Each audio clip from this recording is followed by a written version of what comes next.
Hey friends, how are you? Good morning.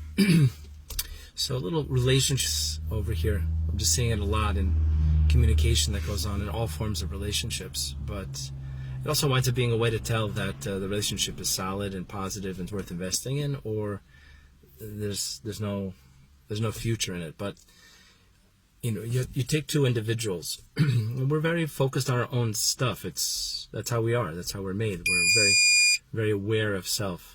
And now you want to come and connect to somebody else, which means I've got to make a space. There has to be a space created between the two of us in which I allow you to exist. I don't exist. I pull myself away in that space between us, and I'm open to hearing you. I'm listening to you. I'm aware of how I'm impacting you, your experience of me. It's all about getting outside of myself in that space. And the other person has to be willing to do the same thing. Otherwise, there is no relationship. So a person who is, doesn't feel good about themselves, doesn't have the confidence and esteem, doesn't feel unconditionally accepted, and therefore people are going to like me for me, have come to a certain position, for example, that you'll love me for what I do for you, and so such people will create relationships in which they never speak up, they never share, they never say, I'd like that restaurant or that movie, and they're constantly giving, because they're afraid the minute they stop giving, or they express a need from somebody else, that then they'll be rejected. So that's also a situation where I haven't left space for the other person. I'm always giving. I never give them a chance to give back to me. But also then the more narcissistic types, the more deeply self-centered, selfish and focused types, which doesn't always have to be so pathological. It could be just very often when a person's got stuff inside, they've got a child self that really has unmet emotional needs. We will become very self-focused because we need to pay attention to self.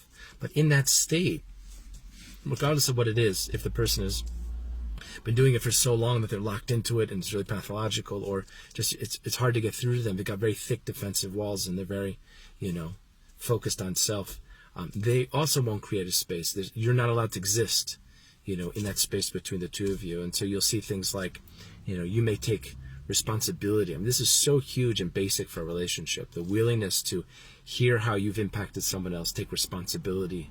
Use the words take responsibility, take ownership of something I have said or done or not said or done that has had an impact on you.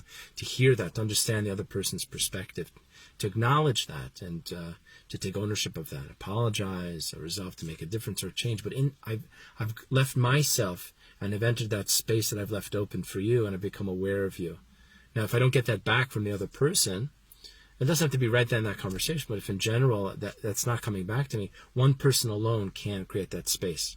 It's like if you have a glass, here's a glass, okay? But you only have half, right? You see sometimes this stuff comes out of China, and it's two pieces fused together. But imagine two parts of the glass going up, right? But you only have half. You can't hold any water. I've got to bring my half, my willingness to allow you to exist, to hear your needs, your feelings, your experience, and you've got to bring the same. Together we can make a cup, two halves of the cup, not top and bottom, but if you cut a cup in half, here's the cup, and you cut it in half this way. So the two of us are bringing together our half, fusing it together.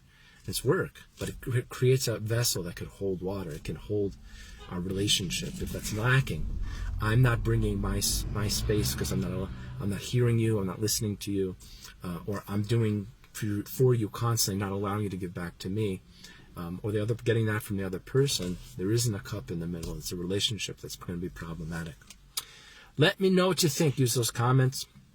Please invite your friends to check out the Inner Circle. Be in touch with me. If you got somebody who's could use some help and support, the best is to have access to someone to talk to. Could be they're a good candidate for the coaching that we do here. Could be they're a good candidate for hanging with us here in the Inner Circle. Have a great day.